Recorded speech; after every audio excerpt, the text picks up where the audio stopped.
3 years తర్వాత అభిలాష్ గారు ఈ సబ్జెక్ట్ చెప్పారు.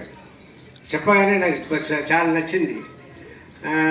కానీ అయ్యో మనం సర్వానంద్ గారి సినిమాకి వెళ్ళి చేస్తున్నాము, మన సెకండ్ హీరోనే కదా అన్నట్టు అనుకున్నాను. తర్వాత నేను నా పిల్లలు జీవిత అందరూ మాట్లాడుకుని అవును మీరు చెయ్యాలనుకుంటున్నారు, అలాగే ఉంటుంది చెయ్యండి అన్నట్టు చెప్పి చేయించిన తర్వాత మొన్న నేను థియేటర్కి సినిమాకి వెళ్ళినప్పుడు అప్పుడు సార్ ఎప్పుడు సార్ మీ సినిమానే కనపడలేదు, ఎప్పుడో వస్తుంది సార్ అంటే నెక్స్ట్ బైకర్ వస్తుంది చూడండి నా సినిమా బైకర్ అనగానే సార్ సర్వానంద్ గారి ఫిల్మ్ కదా సార్ అన్నారు.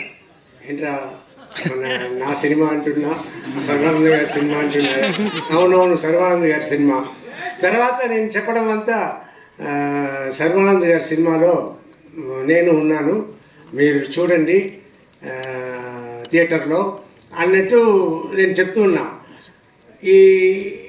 ఇది కొత్తగా ఉన్నా కూడా ఇప్పుడు దిల్ రాజు గారు, బన్నీ వాసు గారు వీళ్ళందరూ మాట్లాడడం చూస్తే నాకు చాలా సంతోషంగా ఉంది.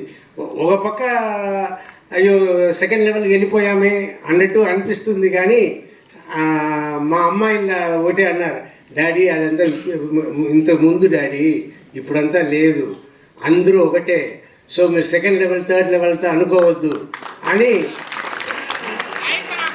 నా పిల్లలు అన్నారు. సో ఇప్పుడు నేను అడ్జస్ట్ అయిపోయాను. సో నేను మీ అందరికీ రిక్వెస్ట్ చేసేది ఏంటంటే ఎక్కువ సినిమాలు నన్ను పెట్టుకోండి, మంచి క్యారెక్టర్ తీసిరండి, I want to do. And Sarva గారి గురించి చెప్పాలి, very sweet person, very respectable person. చాలా అందుకే నేను షూటింగ్ చేస్తున్నప్పుడు కూడా నేను హీరోలాగా వాళ్ళ ట్రీట్మెంట్ కూడా సూపర్ ట్రీట్మెంట్, యూవీ క్రియేషన్స్.